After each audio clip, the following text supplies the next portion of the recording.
नमस्ते। आज हम लोग चंद्रशेखर आज़ाद के बारे में चर्चा करेंगे।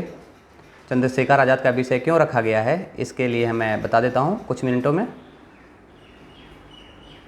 केंद्रीय विद्यालय संगठन भारतवर्ष पूरा आज़ादी का अमृत महोत्सव सेलिब्रेट कर रहा है, जिसमें हमारे फिट इंडिया मूवमेंट के कार्यक्रम में भी मंथ वाइज जो प्रोग्राम हैं, जो शेड्यूल्ड हैं, जैसे जून मंथ में हम लोगों ने योगा पे बेस्ड करके सारे प्रोग्राम किए थे। इस महीने में फ्रीडम फाइटर्स के ऊपर और इंडिजीनियस स्पोर्ट्स के ऊपर चर्चा की जानी है, उस पर कार्य किए जाने हैं, छात्रों को जानकारियाँ पहुँचानी है और उससे प्रकाश लेना है। आज का जो हमने चयन किया है वह चंद्रशेखर आज़ाद का जीवन और उनके जीवनी के बारे में, उनके जो त्याग हैं, बलिदान हैं, जो देश के प्रति समर्पण है, उसके बारे में हम लोग आज चर्चा करने का निश्चय किया है। यह क्यों किया है? क्योंकि इसका कारण है कि 23 जुलाई को उनका जन्मदिन भी मनाया जाता है और 23 जुलाई 1906 को इनका जन्म हुआ था और यह एक विशेष अवसर भी है और हमें एक दिया गया है आयोजन करने का, यह अवसर प्राप्त हुआ है। तो हम सौभाग्यशाली हैं कि इस व्यक्तित्व के बारे में, यह त्याग और बलिदान की मूर्ति के बारे में, प्रतिमूर्ति के बारे में हम लोग आज चर्चा करेंगे। तो शुरू करते हैं चंद्रशेखर आज़ाद के जीवन के बारे में। तो हम इनके बाल्यकाल से लेके इनकी कुछ जीवन की घटनाओं को हम लोग आज याद करेंगे और उससे प्रेरणा लेंगे। तो पहली घटना हम लोग शुरू करते हैं इनके बाल्यकाल से। इनका जन्म 23 जुलाई 1906 ईस्वी को हुआ था। यह बचपन में यह इतने सुंदर थे कि जो चाँद जैसा इनका चेहरा लगता था, तो इनके माता पिता ने चंद्रशेखर नाम रखा था। यह बच्चा बहादुर हो, इस सभी लोगों के बच्चे अपने बहादुर हों उसके लिए लोग अपना कार्य करते थे। भारतीय संस्कृति में बहुत तरीके की मान्यताएं होती हैं। उस समय मान्यता एक प्रचलित थी कि जो शेर का मांस खाता है बच्चा, वो जीवन में बहुत बहादुर होता है। तो चंद्रशेखर आज़ाद को भी शेर का मांस खिलाया गया था बचपन में, ऐसा सुनने में आता है। हम जो भी चर्चाएं कर रहे हैं वह कुछ किताबों की घटनाएं और कुछ सुनी हुई घटनाएं जो हम आप लोगों के सामने प्रस्तुत कर रहे हैं, और उसके बाद हम लोग उनके जीवन में थोड़ा और आगे बढ़ते हैं। तो यह एक घटना बताते हैं कि वो बचपन में कितने बहादुर थे। लगभग जब वह 9 साल के थे, उस समय उनके मोहल्ले के पड़ोस के कुछ बच्चे दिवाली मना रहे थे और उस समय ये भी उसमें शामिल थे। और बच्चे जो करतब कर रहे थे उसमें, जो दिया जलाना और जो भी बिजली का काम करना, उसमें जलाना माचिस से। तो उस समय क्या होता था कि बच्चे डर डर के कर रहे थे। चंद्रशेखर आज़ाद उसमें गए और बहुत सारी माचिस की तिल्लियों को और पटाखों को एक साथ जलाया, और जिसमें उनका हाथ भी बुरी तरह जल गया था।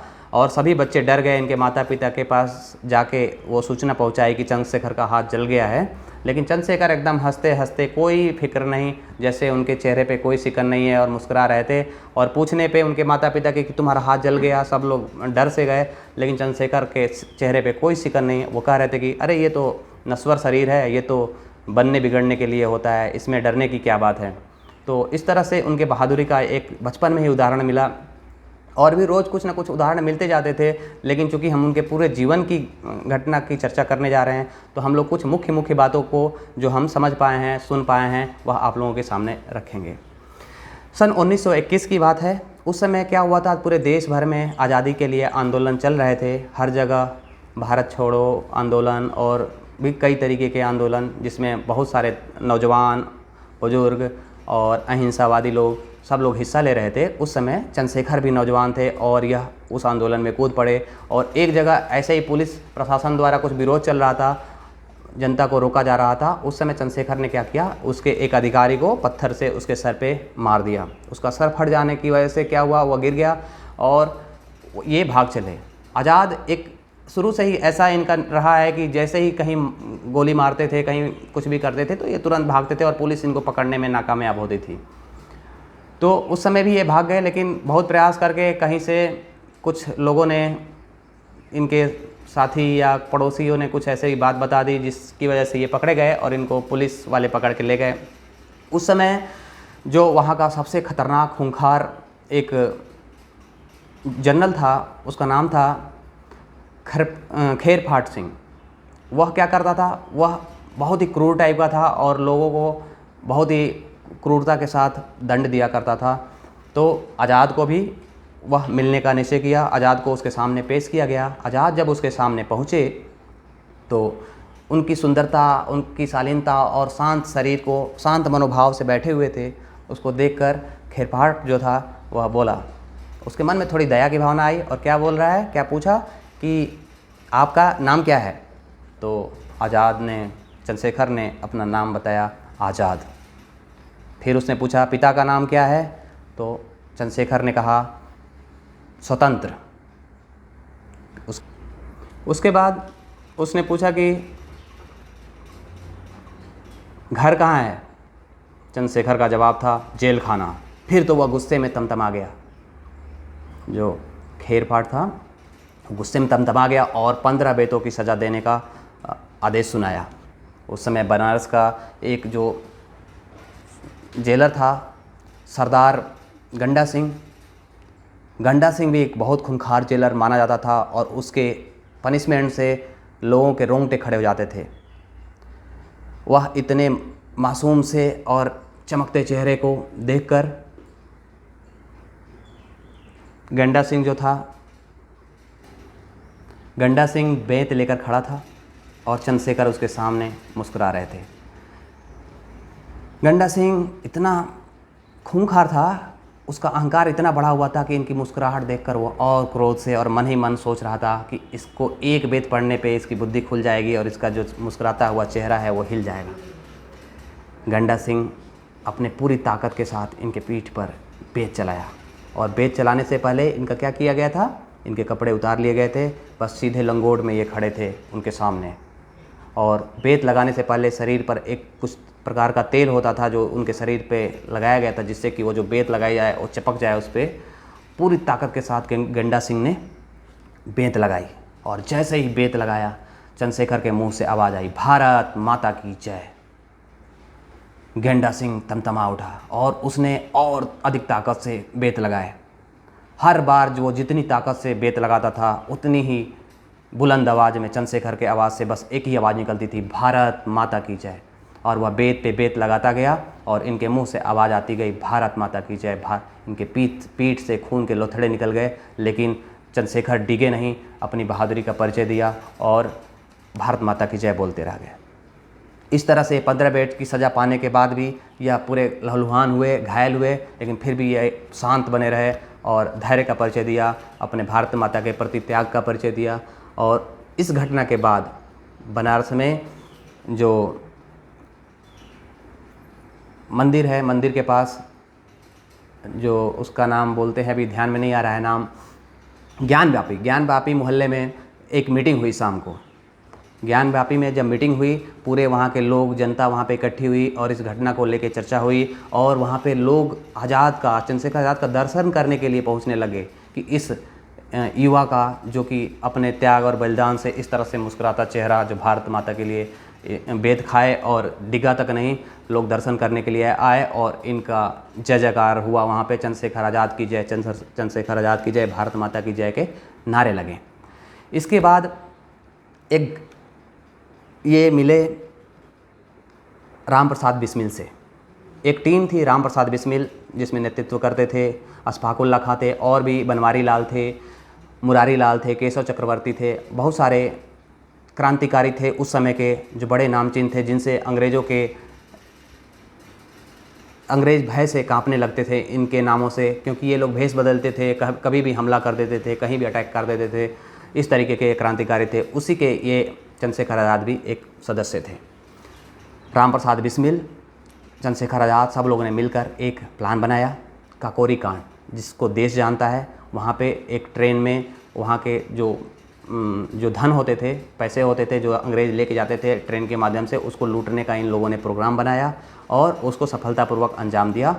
राम प्रसाद बिस्मिल और अशफाकुल्ला खां, चंद्रशेखर आज़ाद, सब लोगों ने मिलकर। इस घटना के बाद क्या हुई, प्रशासन पूरी तरह से चौकस हो गई, चारों तरफ से गिरफ्तारियां होने लगी और लखनऊ में बहुत सारे लोग गिरफ्तार किए गए। पूरे उधर जो पूर्वांचल, उत्तर प्रदेश, पूर्वी उत्तर प्रदेश में जितने भी क्रांतिकारी थे, हर जगह छापे मारे गए, सबको पकड़ा गया, लेकिन चंद्रशेखर उस समय नहीं पकड़े गए।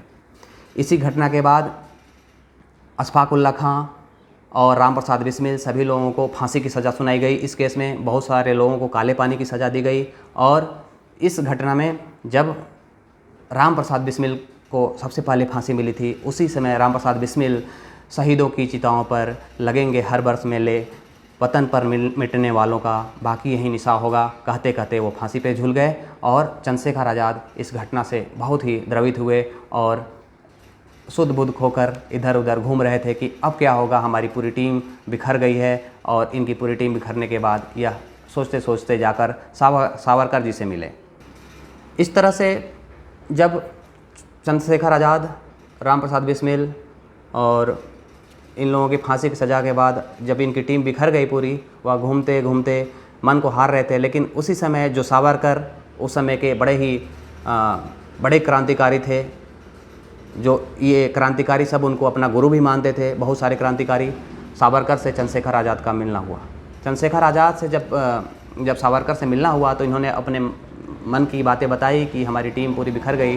तो सावरकर ने एक बहुत बड़ी बात कही इनसे। सावरकर जी ने क्या कहा कि ये तो आज़ादी का जो चल रहा है कार्यक्रम, हम लोग जो आज़ादी के लिए लड़ रहे हैं, जो बलिदान दे रहे हैं, जो फांसी चढ़ रहे हैं, काला पानी की सज़ा काट रहे हैं, ये तो बहुत दिनों से 1857 और उससे भी पहले से चला आ रहा है। यह कोई नई बात नहीं है। और हो सकता है कि तुम्हारे जीवन में या हमारे जीवन में भी आज़ादी न मिले, फिर भी हमारा उद्देश्य तो कर्म करना है। फलाफल की इच्छा तो अदृश्य में है, अदृश्य के हाथों में है फल देना या स्वतंत्र होना, देश की आज़ादी। तो उन्होंने प्रेरित किया इनको। और उसी समय वहाँ पे एक एंट्री होती है एक बड़े ही अद्भुत व्यक्तित्व की, लंबा चौड़ा शरीर, और वो थे भगत सिंह।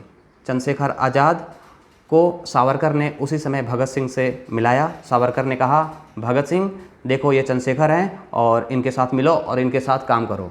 और भगत सिंह ने आश्वासन दिया कि मैं इनके साथ अब काम करूंगा क्रांति के क्षेत्र में। और फिर उसके बाद चंद्रशेखर और भगत सिंह की बहुत लंबी वार्ता हुई। और उसके बाद से चंद्रशेखर आज़ाद, भगत सिंह, सुखदेव, राजगुरु, इन सब की एक टीम बनी। और एक जो पुरानी टीम थी उसके आगे अब इस नई टीम के साथ चंद्रशेखर आज़ाद ने फिर से क्रांति के क्षेत्र में अपना कार्यक्रम शुरू कर दिया। इसके बाद ये पूरी टीम कार्य कर रही थी। एक घटना आती है साइमन कमीशन की। सभी पूरा देश जानता है साइमन कमीशन क्या था। उसमें साइमन कमीशन में जब भारत, जर्मनी और ये सब युद्ध चल रहे थे, उस समय भारत के बहुत सारे सैनिक, जिसमें महात्मा गांधी जी ने भी सहयोग किया था अंग्रेज़ों का, भारत से बहुत सारे सैनिकों को, युवाओं को प्रेरित किया था उनके साथ सहयोग करने के लिए, सैनिक बनने के लिए, युद्ध में लड़ने के लिए पूरा देश ही सहयोग किया था। क्योंकि अंग्रेज़ों ने आश्वासन दिया था कि हम जीतेंगे अगर तो आप लोगों को आज़ाद करेंगे, बहुत सारे आश्वासन दिए थे। उस घटना के बाद क्या हुआ था, अंग्रेज़ जब ये लड़ाइयाँ ख़त्म हुई और जब उनको अपनी बारी आई तो अपनी बातों से मुकर गए। और उन्होंने कहा कि एक कमीशन का गठन होगा और वो डिसाइड करेगी कि आप लोगों को किन किन शर्तों पर क्या क्या सुविधाएं दी जाएगी या कैसे आज़ादी दी जाएगी, उसके क्या नियम होंगे। जब बात हुई थी उस समय क्या था, उस समय था कि उसमें जो मेंबर होंगे उसमें आधे कम से कम भारतीय होंगे। लेकिन जब कमीशन बना, जब साइमन कमीशन बना, तो उसमें एक भी भारतीय नहीं था। साथ के साथ जो व्यक्ति थे वो क्या थे, सभी अंग्रेज़ थे। भारत में इसका विरोध हुआ और विरोध में हर जगह आंदोलन होने लगे। उसी समय पंजाब केसरी लाला लाजपत राय जो थे वो भी आंदोलन में आगे आए और एक समूह को नेतृत्व कर रहे थे। उस समय एक जो बहुत ही क्रूर एक सैंड्रास नाम का एक अधिकारी था जिन्होंने लाठीचार्ज करवाया। और उस समय पंजाब केसरी लाला लाजपत राय जी की जान चोट लगी थी। चोट लगने के कुछ दिन बाद उसी चोट की वजह से वो मृत्यु को प्राप्त हुए थे। इस घटना से आक्रोशित होकर चंद्रशेखर आज़ाद और भगत सिंह, राजगुरु, सुखदेव सभी लोगों ने मिलकर प्लान बनाया कि इस सैंड्रस को खून का बदला खून ही होना होगा, उसकी जान लेनी ही होगी। ये ऐसा करके इन लोगों ने प्लान बनाया। और उसके बाद क्या किया, इन्होंने सैंड्रस को घर से निकलते हुए उसको गोली मार दी। उसके साथ सैंड्रस का जो असिस्टेंट था, जो उसका साथी था, वो भी इन लोगों को रोकने का प्रयास किया। इन लोगों ने उसको मना किया कि अगर जो तुम बीच में आओगे तो तुम भी मारे जाओगे। लेकिन वो इनको रोकने का प्रयास करता रहा तो उसको भी ये लोग गोली मार दिए। गोली मारने के बाद क्या हुआ, वहाँ पे प्रशासन पूरी तरह से चौकस थी। और इन लोगों को चूँकि उनके घर के क्षेत्र में जाके मारा था तो चारों तरफ से घेर लिया गया। इसमें एक बड़ी विचित्र घटना आती है कि ये लोग कैसे बच निकले, इनको बच निकलने के लिए इस तरह से जब चारों तरफ से घिर गए थे, पूरा प्रशासन छपा हुआ था वहाँ पे, चप्पे चप्पे पे हर जगह पुलिस ही पुलिस थी कि सांड्रस को जो मारने वाले लोग हैं, इन क्रांतिकारियों को किसी भी कीमत पर पकड़ना है, चाहे जिंदा या मुर्दा, ऐसा आदेश था। उस समय क्या हुआ कि एक अंग्रेज साहब एक बढ़िया हैट में और सिगार पीते हुए, धुआं निकालते हुए, और एक मैम साहब जो बड़ी ही हृष्ट पुष्ट मैम साहब थी, आधुनिक वस्त्रों के साथ, और उनका एक चपरासी हाथ में कुछ उनका सूटकेस और फाइलें लिए हुए एक कार से सबके सामने से, उसी प्रशासन के बीच से, सबसे मिलते जुलते और कार से अपना सबके बीच से निकल गए। जब वो लोग निकल गए तो बाद में पता चला कि जो अंग्रेज के रूप में जो साहब थे वह भगत सिंह थे, और जो उनकी मेम साहब थी वो चंद्रशेखर आज़ाद, और जो उनके चपरासी थे वो बटुकेश्वर दत्त थे, और एक राजगुरु थे। ये 4 लोग इस तरह से सबको चकमा देकर इस तरह की योजनाएं बनाकर ये लोग कार्य करते थे, और सबके सामने से सैंडर्स को मारने के बाद कोई नहीं पकड़ सका, ये लोग आराम से निकल गए। तो यह था इनका व्यक्तित्व। इस तरीके के ये लोग क्रांति के क्षेत्र में भारत माता की सेवा में और इसके विरोध करने वाले लोगों को, भारत माता की आज़ादी में खलल डालने वाले, यहाँ लोगों को नुकसान पहुँचाने वाले लोगों के लिए इस तरीके से ये लोग प्रतिशोध लेते थे। इसी तरह की एक घटना आती है 9 अप्रैल 1929 की, जिसमें असेंबली में जो साम्राज्यवादियों के लिए के पक्ष में मीटिंग हो रही थी, वो असेंबली जग जाहिर है, जिसमें भगत सिंह, राजगुरु और सुखदेव, बटुकेश्वर दत्त सब ने मिलकर क्या किया था, वहाँ पे बम फेंका था कि असेंबली को डिस्टर्ब कर दिया जाए, वो बिल पास ना हो सके। और ऐसा उन लोगों ने किया था जिसमें चंद्रशेखर आज़ाद का नेतृत्व चल रहा था। ये सब लोगों ने मिलकर इस तरीके का अंजाम दिया।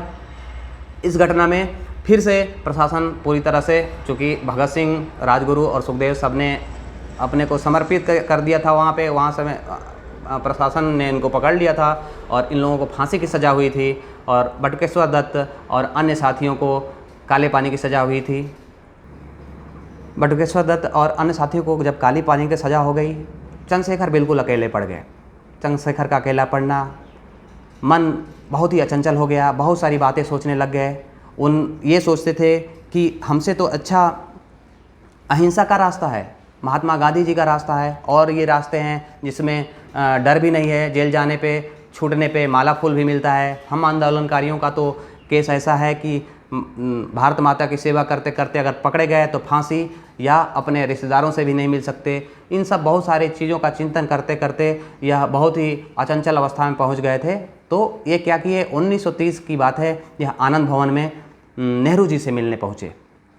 नेहरू जी थे वहाँ पे, कमला जी थी, उनसे मिलने के लिए ये क्या किए, जब उनके घर पहुँचे तो उनका रोबीला शरीर, ऊपर जनेऊ पहनते थे, कुर्ता नहीं पहने थे, और जब ये पहुँचे वहाँ पे तो नेहरू जी ने इनका परिचय पूछा कि नौजवान आप कौन हैं। इनका चमकता चेहरा, एकदम ऐसा शरीर था एकदम कि वो देख के एकदम मंत्रमुग्ध थे कि ऐसा व्यक्तित्व वाला कौन हो सकता है।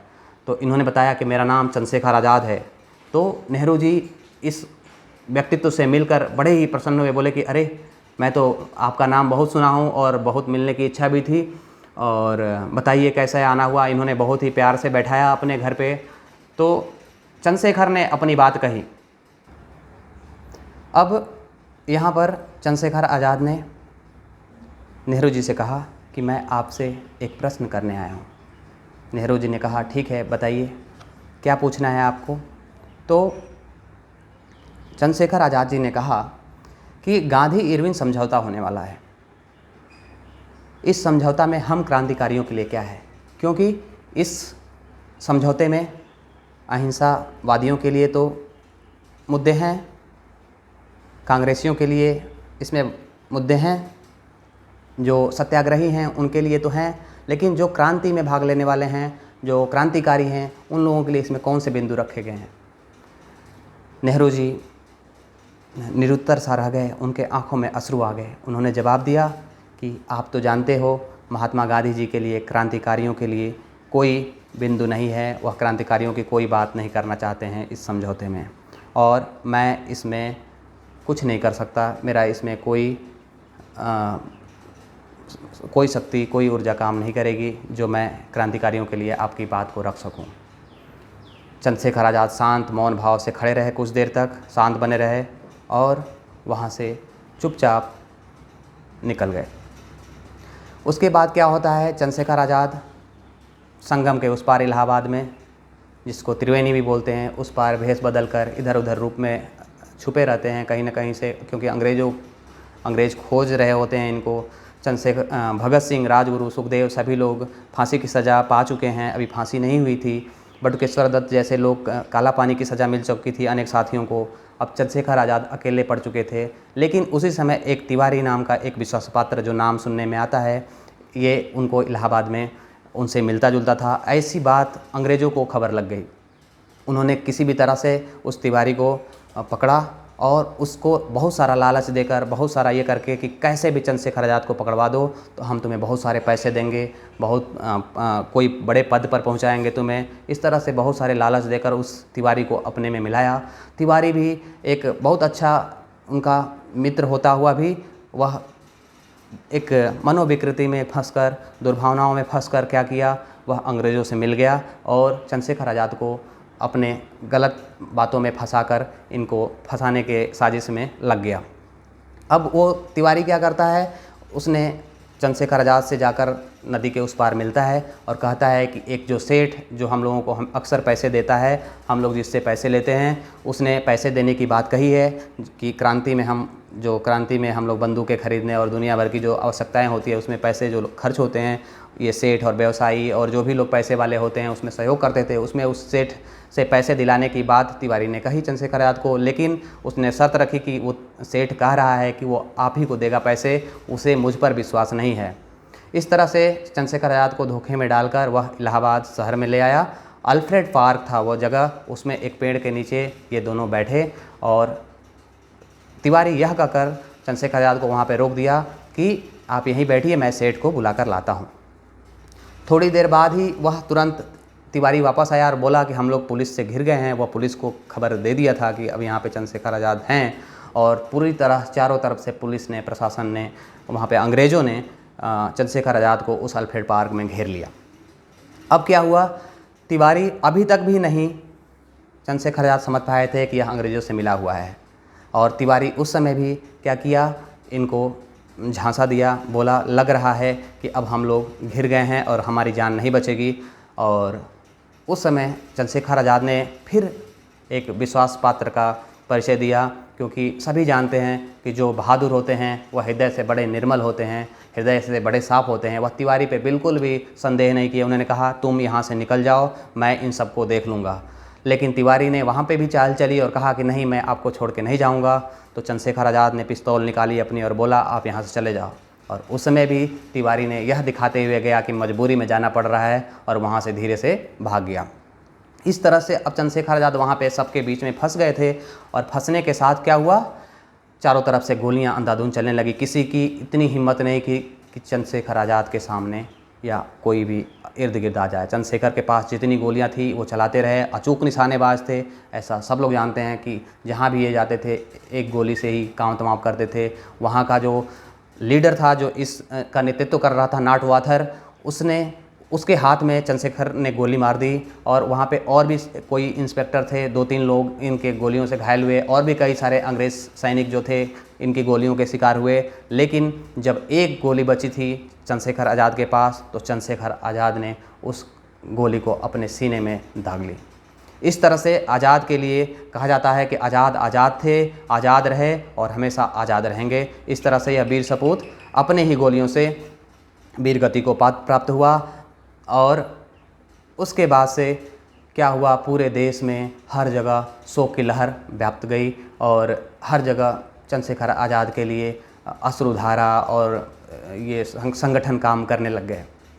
और इस तरह से उनकी माताजी थी जो उनको बहुत प्रेम करती थी और वो बुढ़ापे में भी बहुत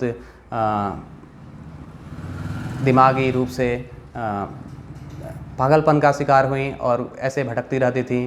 कुछ सरकार ने बाद में उनके लिए कुछ किया, ऐसा उनके परिवार का भी जीवन रहा, उनके माता का जीवन रहा।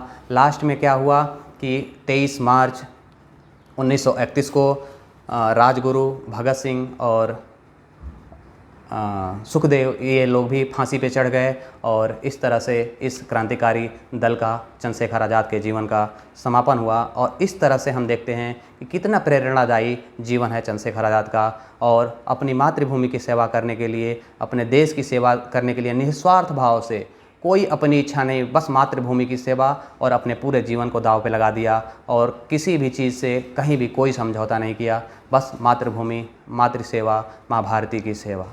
ठीक है, इसी बात के साथ चंद्रशेखर आज़ाद के जीवन से कुछ बातें मैंने आपको सुनाई, और बहुत कुछ इनके जीवन का बचा हुआ है, और संभव नहीं है कि एक बार में पूरा जीवन इतने बड़े महान क्रांतिकारी का बताया जा सके। हम प्रयास करेंगे अगली बार कोई किसी दूसरे क्रांतिकारी के जीवन पे चर्चा करेंगे, और प्रयास करेंगे कि आप लोगों तक कुछ अपनी बातें पहुंचा सकें। जय हिंद, नमस्कार।